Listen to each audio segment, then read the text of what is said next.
Olá, boa tarde, tudo bem? Hoje, em nosso programa semanal, vamos falar sobre o feminicídio. E para tratar sobre o tema, convidamos a promotora de justiça da comarca de Bandeirantes, doutora Juliana Vassalo.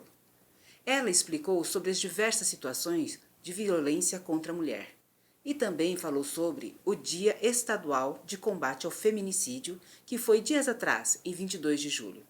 Confira o nosso bate-papo.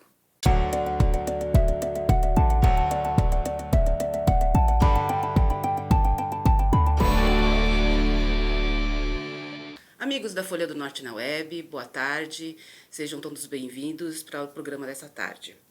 Vamos falar hoje com a doutora Juliana Vassalo, ela que é promotora de justiça do Ministério Público do Paraná, aqui na comarca de Bandeirantes.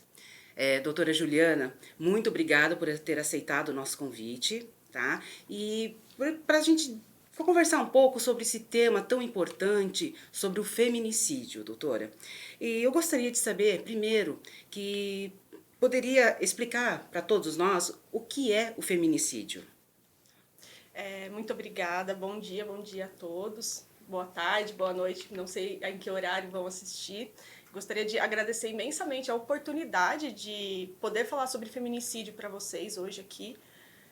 Não só pela importância do tema, mas também porque dia 22 de julho, sexta-feira, é o Dia Estadual de Combate ao Feminicídio. Poucos sabem dessa data, muito emblemática, mas é muito simbólico, porque o feminicídio só é entendido como feminicídio, a importância dessa distinção do homicídio qualificado por outras situações em relação ao feminicídio, em razão de marcos temporais. E eu vou explicar o porquê. Eu acho que todo mundo já ouviu falar de uma época em que a agressão contra a mulher, e eu vou falar de forma mais genérica, a violência contra a mulher, Sim. ela era proporcional ao pagamento de cestas básicas. O juizado especial criminal antigamente era competente para lidar, para julgar causas de violência contra a mulher. E muitas vezes, principalmente em relação a réus primários, né, a única pena cominada ao agressor era uma cesta básica. E isso nos remete a um tempo em que a mulher era símbolo de servidão, de submissão, de dona de casa. E me parece muito simbólica a questão da cesta básica em relação à agressão à mulher. Isso só foi mudar em 2006, por isso eu falo dos marcos temporais. Em 2006, com a Lei Maria da Penha, depois de muita luta internacional e nacional, nós abolimos essa forma de responsabilização do agressor em relação à mulher. Pela Lei Maria da Penha é expressamente vedada a aplicação de pena de multa apenas, porque se sabe que a pena privativa de liberdade, e aqui nós sabemos que muitas delas são cumpridas integralmente no regime fechado, algumas no semiaberto, outras no aberto, com tornozeleira eletrônica, como é mais popularmente conhecido, elas têm um peso maior sobre a pessoa do que uma questão monetária. Afinal, se a pessoa não tiver como pagar, ela vai sair impune. A grosso modo é isso. O que acontece? A partir de 2006, os agressores, os autores de violência contra a mulher, passaram a ser responsabilizados somente com penas privativas de liberdade e outras. A pena privativa de liberdade é expressamente necessária. E a função da pena não é só responsabilizar o agressor, é dissuadir, é prevenir também que novas agressões, seja por aquele agressor, seja por outros, aconteçam. A pena, então, ela tem essa dupla função, né, de responsabilizar, punir e também prevenir. Educar, digamos. E a partir de 2006 isso mudou com a Lei Maria da Penha. 2015 foi quando surgiu a figura do feminicídio. E por quê? O feminicídio é o homicídio qualificado na situação em que a vítima é uma pessoa do sexo feminino. É uma mulher que é morta, é assassinada, a vida de uma mulher é tirada simplesmente por essa razão, por ela ser mulher, em razão do sexo feminino. porque a mulher ainda ela é colocada num patamar social inferior ao homem. Isso é indiscutível. É subjugada, né? Sim, subjugada. Isso é indiscutível. Então, por mais que se tenha em mente que o feminicídio é uma situação muito grave, ainda é o crime de homicídio que mais acontece. Logicamente, temos várias outras formas de homicídio, mas contra a mulher por exemplo, no meu dia a dia, 99% do que eu faço na esfera criminal é relacionado à violência doméstica. Vou dar um exemplo anterior a 2015. Se um homem mata uma mulher porque não aceita o término do relacionamento, antes de 2015, ele seria punido por homicídio torpe. Agora vamos dar um exemplo. Um homem mata um outro homem porque não aceitou o fim de uma sociedade, de uma empresa em que eles atuavam juntos. Nos dois casos, nós consideraríamos a torpeza. Agora, é igual um homem matar um outro colega, sócio, por ter terminado uma relação empresarial, a situação de uma mulher que é morta por um homem em razão do inconformismo com o término do relacionamento ou por ciúmes, não é igual. Seja em relação a toda essa carga social e como a mulher é subjugada, como você já propriamente disse, como o que isso traz para a família, para quem fica. A gravidade é muito maior. Por isso, a partir de 2015, o feminicídio passou a ser ele passou a ter uma nomenclatura própria. O Código Penal foi alterado com a inclusão dessa qualificadora. E, então, situações como essa que eu te disse, em que a mulher é morta, por exemplo, porque o esposo, o companheiro, não aceitou, o namorado não aceitou o término do relacionamento, pode ser tida como feminicídio por motivo torpe. Ou seja, é duplamente qualificado. Então, o feminicídio é reconhecer juridicamente e socialmente a necessidade de se punir, de se responsabilizar com maior gravidade e de forma a persuadir o meio social da situação da mulher em relação à violência.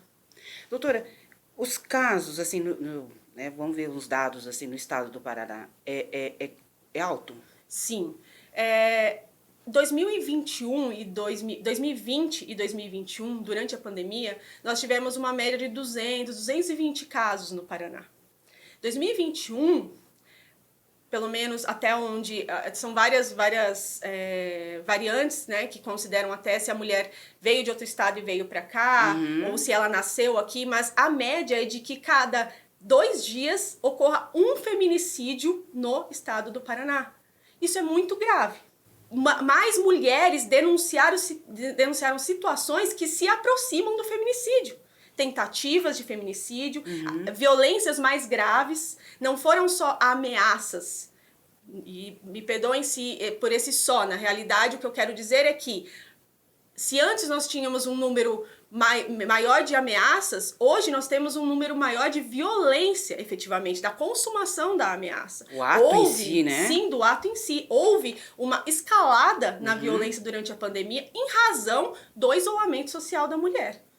E também as escolas não estavam funcionando. Muitos casos de violência doméstica nós também ficamos sabendo por meio da escola. As crianças levavam, né? Entendeu? Todas as relações sociais que desapareceram, né, minguaram durante a pandemia, acabaram agravando e contribuindo para um número maior de feminicídios. O agravamento da violência e um número maior de feminicídios.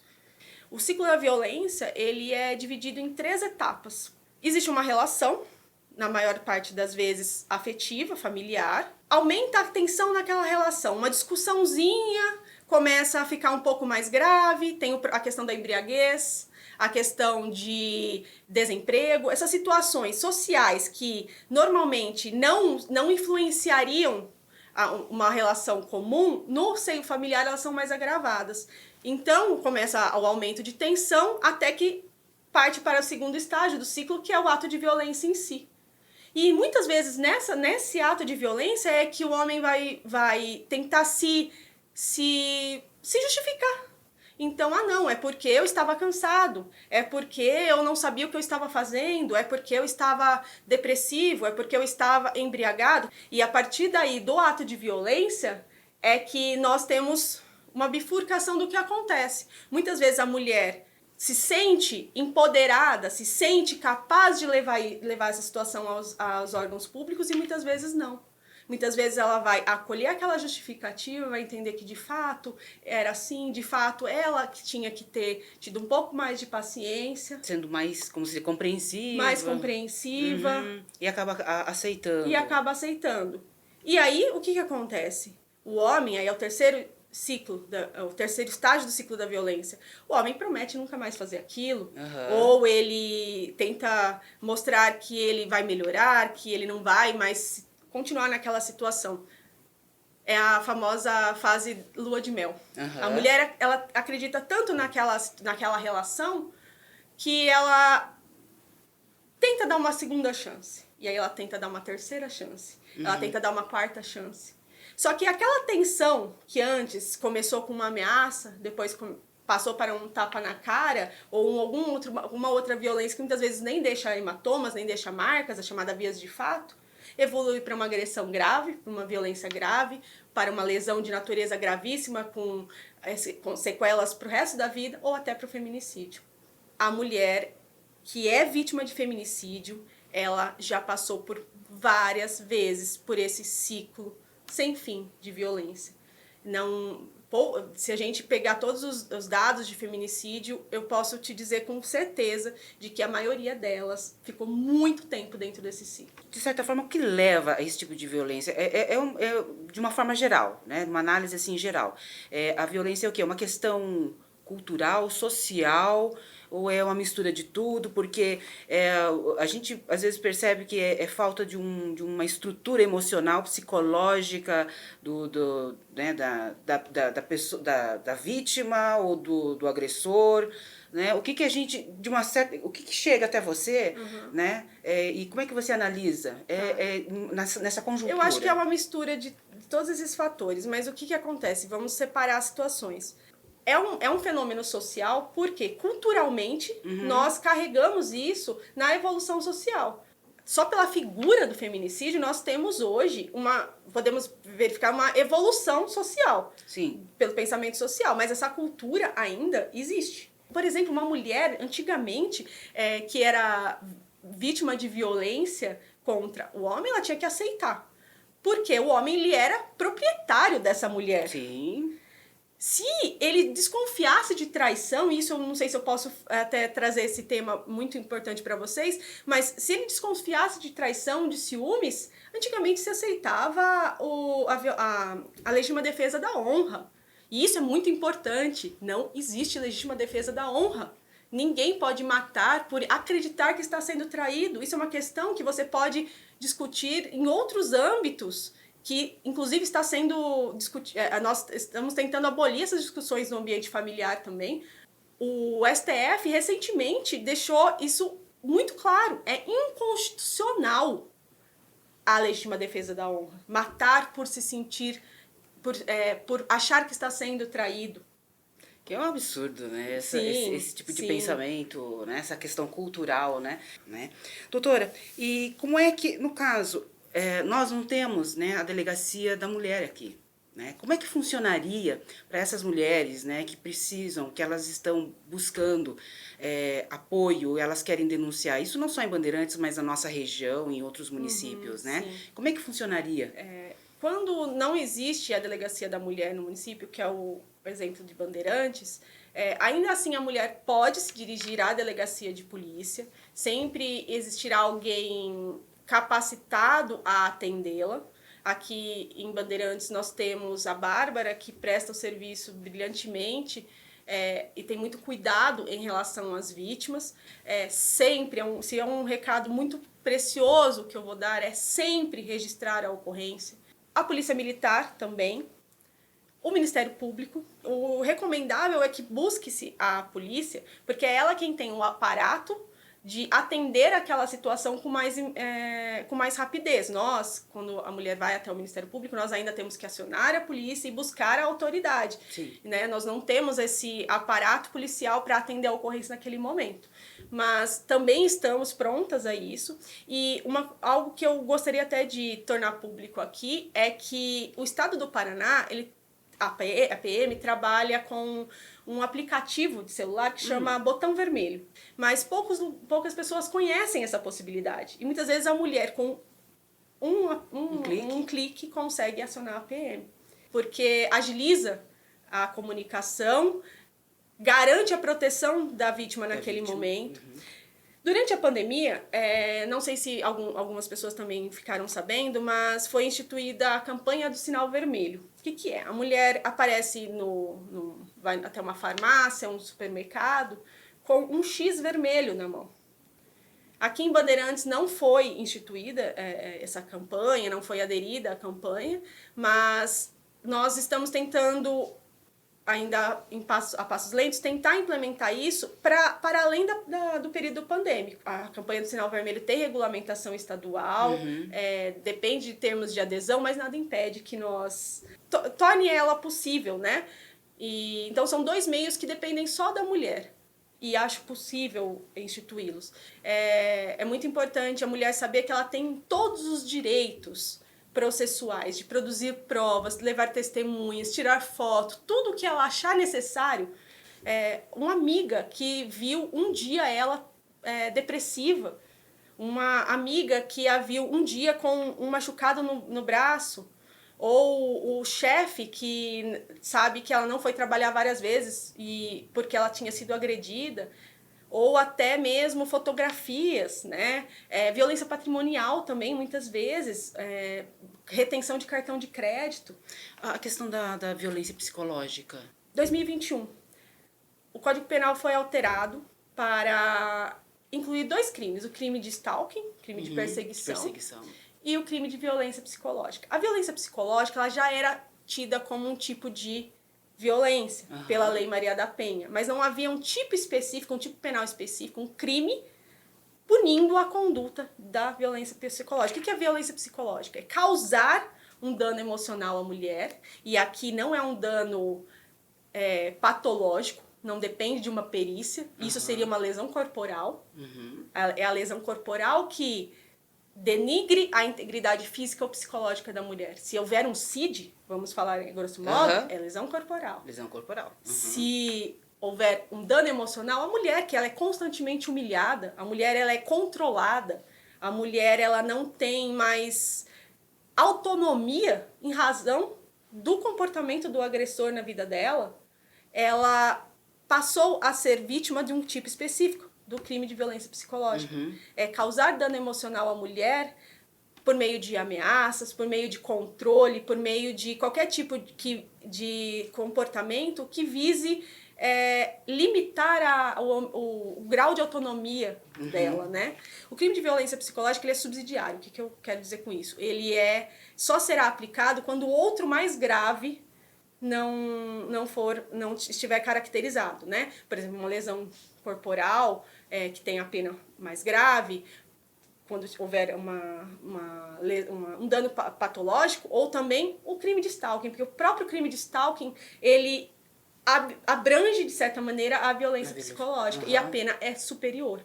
A lei não trouxe essa necessidade de autorização, né? Muito se discute se é o correto ou não, mas a lei não trouxe. Então, muitas vezes, quando a mulher autoriza para o processamento em relação a uma ameaça, mas nós verificamos também a violência psicológica, nós também vamos denunciar o agressor por esse crime. Com relação às medidas protetivas, elas funcionam?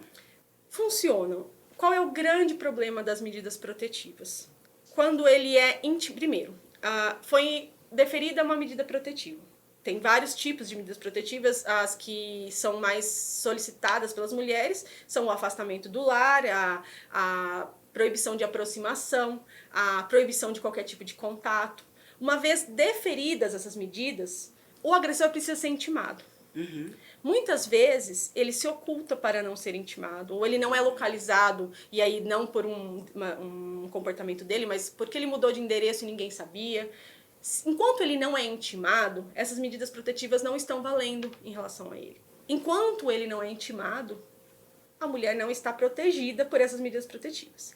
E, por outro lado, mesmo intimado, muitas vezes o homem vai continuar se sentindo, o agressor vai continuar se sentindo no direito de praticar aquele ato de violência. Uhum. E aí, não é medida protetiva, não é pena, não é nada que vai segurá-lo. É a mudança cultural e social, é a superação daquela situação, daquela ideia de que a mulher pode continuar sendo vítima de violência. Então, assim, a medida protetiva funciona porque eu posso te dizer que caíram os índices de reincidência quando há uma medida protetiva vigente. Esse crime é praticado contra a administração da justiça. É um descumprimento de ordem judicial. Então, pouco importa se a mulher perdoou o agressor dentro daquele ciclo de violência, esse crime independe de autorização da vítima. Justamente porque a intenção é mostrar que não pode praticar nenhum tipo de violência contra a mulher, muito menos quando houver uma decisão impedindo a aproximação, impedindo o contato. Eu posso dizer que funcionam, sim, pela queda dos números. Não que elas sejam eficazes contra todos contra todos os agressores em relação a todas as situações. Correto é incentivar com que as mulheres elas denunciem, que elas procurem, né, para que não chegue ao ponto, né, ao ponto final.